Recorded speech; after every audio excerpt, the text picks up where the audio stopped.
जय श्री राम।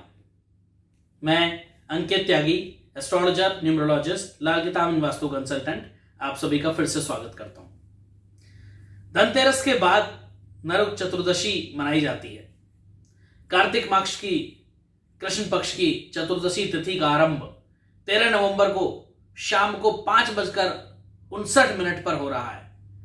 चतुर्दशी तिथि 14 नवंबर को दिन में 2:18 तक रहेगी। शास्त्रों के अनुसार उदया तिथि में ही व्रत या चतुर्दशी को मनाना चाहिए। ऐसे में इस साल 14 नवंबर को नरक चतुर्दशी मनाई जाएगी। कहा जाता है इस दिन भगवान श्री कृष्ण ने भौमासुर अर्थात नरकासुर का वध किया था और उसकी कैद से लगभग 16,000 महिलाओं को मुक्त कराया था। इसी खुशी के कारण दीप जलाकर उत्सव मनाया जाता है। प्रत्येक माह में 2 चतुर्दशी और वर्ष में 24 चतुर्दशी होती हैं। चतुर्दशी को चौदस भी कहते हैं। इस दिन व्रत और पूजा करने का बहुत ही महत्व माना गया है। इस दिन को रूप चौदस भी कहा जाता है। इस दिन प्रातःकाल सूर्योदय से पूर्व उबटन लगाकर नीम के कड़वे पत्ते डाले गए जल से स्नान करने का अत्यधिक महत्व है।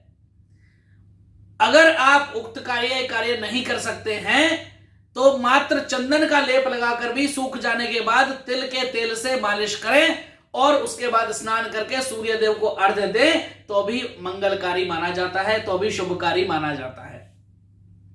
इस दिन भगवान कृष्ण की पूजा आवश्यक रूप से करनी चाहिए और उनकी पूजा से सभी तरह का संताप मिट जाता है और व्यक्ति बंधन मुक्त हो जाता है। इस दिन को काली चौदस भी कहते हैं। अतः इस दिन कालिका माता की भी विशेष पूजा करने का प्रावधान है और कालिका माई की विशेष पूजा करने से भी आप बंधनों से मुक्त हो जाते हैं और हर तरह की कष्ट और हर तरह की समस्याओं का निवारण आपका जरूर हो जाता है। इस दिन यम की पूजा करने से भी आपको अकाल मृत्यु का जो भय है वो टल जाता है। नरक चतुर्दशी इसको इसीलिए कहा जाता है। यम की पूजा का विशेष महत्व होता है इस दिन। इस दिन को शिव चतुर्दशी भी कहते हैं, यानी दिन में भगवान शिव को पंचामृत अर्पित किया जाता है और साथ में माता पार्वती की भी पूजा करें तो ऐसा कहा जाता है कि आपके आने वाले सारे कष्टों का निवारण भगवान भोलेनाथ और माता पार्वती अवश्य रूप से करते हैं। इस दिन सूर्यास्त के पश्चात लोग अपने घरों पर 14 दिए जलाकर दक्षिण दिशा में उसका मुख करके रखते हैं और पूजा पाठ करते हैं। इस दिन हनुमान जयंती भी कुछ जगह पे ऐसा वर्णन मिलता है कि मनाई जाती है। इसका कोई विशेष प्रमाण नहीं मिलता है, लेकिन फिर भी आप इस दिन जाकर के हनुमान जी के मंदिर में पूजा पाठ करें, उनको सिंदूर और लाल फल अर्पण करें तो निश्चित रूप से आपके अंदर निर्भीकता आती है और आपके सभी तरह के संकट टल जाते हैं। कार्तिक मास की कृष्ण पक्ष की चतुर्दशी को नरक चतुर्दशी कहते हैं और इसी दिन को छोटी दिवाली के रूप चौदस या काली चौदस भी कहते हैं। यम पूजा, कृष्ण पूजा, काली पूजा, इन सब का इस दिन विशेष महत्व होता है। इस दिन दक्षिण भारत में वामन पूजा का भी प्रचलन है। कहते हैं इस दिन राजा बलि यानी महाबली को भगवान विष्णु ने वामन अवतार में हर साल उनके यहां पहुंचने का कर्तव्य निभाया था। इस दिन भगवान विष्णु ने राजा महाबली यानी राजा बलि को वामन अवतार में हर साल उनके यहां पहुंचने का आशीर्वाद दिया था और इसी कारण से वामन पूजा की परंपरा भी चली आ रही है। असुरराज बलि बोले, हे भगवान, आपने कार्तिक कृष्ण त्रयोदशी से लेकर अमावस्या की अवधि में मेरी संपूर्ण पृथ्वी नाप ली है, इसलिए जो व्यक्ति मेरे राज्य में चतुर्दशी के दिन यमराज के निमित्त दीपदान करेगा उसे यम यातना कभी नहीं होगी और जो व्यक्ति इन 3 दिनों में दीपावली का पर्व मनाएगा उसके घर को लक्ष्मी जी कभी भी ना छोड़ें, ऐसा वरदान दीजिए। यह प्रार्थना सुनकर भगवान वामन बोले, हे राजन, ऐसा ही होगा, तथास्तु। भगवान वामन द्वारा राजा बलि को दिए गए इस वरदान के बाद से ही नरक चतुर्दशी के दिन यमराज के निमित्त व्रत, पूजन और दीपदान का प्रचलन आरंभ हुआ था। धर्म ग्रंथों के अनुसार जो व्यक्ति इस दिन सूर्योदय से पहले स्नान करता है वो नरक का भागी नहीं होता, लेकिन जो व्यक्ति सूर्योदय के बाद स्नान करता है उसके 1 वर्ष के सभी पुण्य कार्य समाप्त हो जाते हैं। कौन से उपाय नरक चतुर्दशी के दिन करें? नरक चतुर्दशी के दिन सर्वप्रथम लाल चंदन, गुलाब के फूल और रोली के पैकेट की पूजा करके उसके बाद इन्हें एक लाल कपड़े में बांधकर तिजोरी में रख दें। इस उपाय को करने से धन की प्राप्ति अवश्य होती है। इस दिन स्नान से पहले शरीर पर तिल का तेल अवश्य लगाना चाहिए। ऐसा माना जाता है कि इस दिन तिल के तेल में लक्ष्मी जी और गंगा जल में स्वयं मां सरस्वती का निवास होता है। तेल लगाने से पहले शरीर पर उपटन भी लगाएं। पानी में हल्दी और कुमकुम डालकर के स्नान करना सर्वोपरि माना जाता है। नरक चतुर्दशी के दिन ब्रह्म मुहूर्त में उठकर के स्नान कर लेना चाहिए। स्नान करने के बाद यमराज का तर्पण करके 3 अंजलि जल यमराज को जरूर अर्पण करना चाहिए। इस दिन स्नान करने के पश्चात विष्णु मंदिर या कृष्ण मंदिर में जाकर के भगवान के दर्शन अवश्य करें। इससे व्यक्ति के सभी पापों का नाश होता है और पुण्य कर्म संचित होते हैं। नरक चतुर्दशी पर शाम के समय मुख्य द्वार के कोनों के मुख्य द्वार का जो कॉर्नर होता है, जो कॉर्नर पर 4 बत्तियों का एक दीपक जलाकर धर्मराज का ध्यान करते हुए पूर्व दिशा की तरफ मुख करके दीपदान करना चाहिए। इससे घर में अकाल मृत्यु का कोई भी भय टल जाता है। सनत कुमार संहिता के अनुसार नरक चतुर्दशी के दिन यमराज के नाम का दीपदान करने से पितरों को स्वर्ग का मार्ग प्राप्त होता है और नरक से मुक्ति मिल जाती है।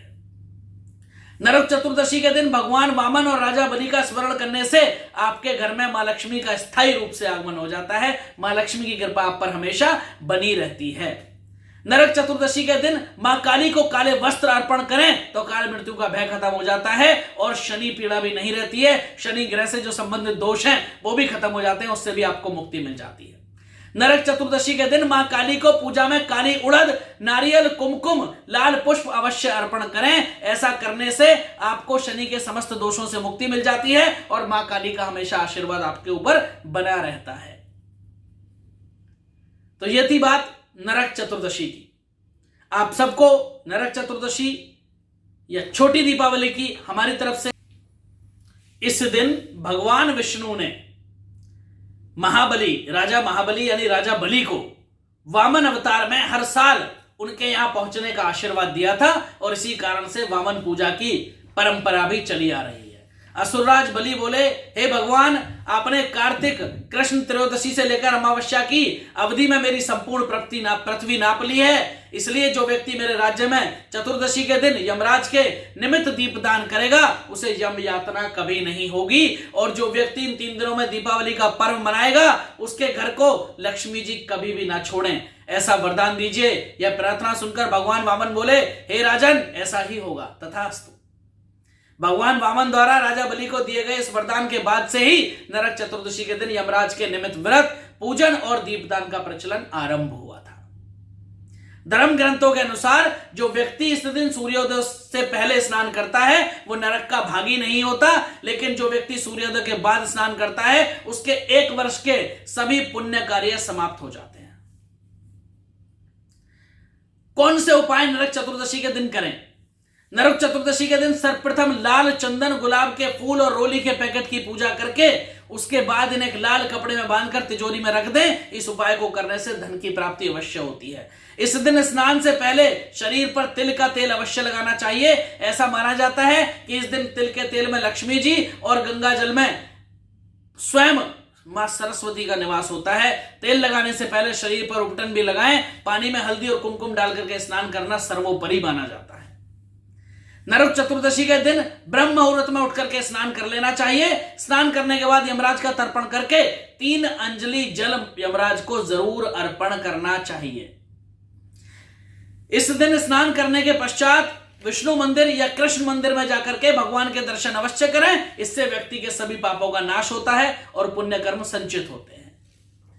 नरक चतुर्दशी पर शाम के समय मुख्य द्वार के कोनों के मुख्य द्वार का जो कॉर्नर होता है, जो कॉर्नर पर 4 बत्तियों का एक दीपक जलाकर धर्मराज का ध्यान करते हुए पूर्व दिशा की तरफ मुख करके दीपदान करना चाहिए। इससे घर में अकाल मृत्यु का कोई भी भय टल जाता है। सनत कुमार संहिता के अनुसार नरक चतुर्दशी के दिन यमराज के नाम का दीपदान करने से पितरों को स्वर्ग का मार्ग प्राप्त होता है और नरक से मुक्ति मिल जाती है। नरक चतुर्दशी के दिन भगवान वामन और राजा बलि का स्मरण करने से आपके घर में मां लक्ष्मी का स्थायी रूप से आगमन हो जाता है। मां लक्ष्मी की कृपा आप पर हमेशा बनी रहती है। नरक चतुर्दशी के दिन मां काली को काले वस्त्र अर्पण करें तो काल मृत्यु का भय खत्म हो जाता है और शनि पीड़ा भी नहीं रहती है। शनि ग्रह से जो संबंधित दोष हैं वो भी खत्म हो जाते हैं, उससे भी आपको मुक्ति मिल जाती है। नरक चतुर्दशी के दिन मां काली को पूजा में काली उड़द, नारियल, कुमकुम, लाल पुष्प अवश्य अर्पण करें। ऐसा करने से आपको शनि के समस्त दोषों से मुक्ति मिल जाती है और मां काली का हमेशा आशीर्वाद आपके ऊपर बना रहता है। तो यह थी बात नरक चतुर्दशी की। आप सबको नरक चतुर्दशी या छोटी दीपावली की हमारी तरफ से हार्दिक शुभकामनाएं। फिर मिलेंगे एक नई वीडियो के साथ, तब तक के लिए आप सबको जय श्री राम।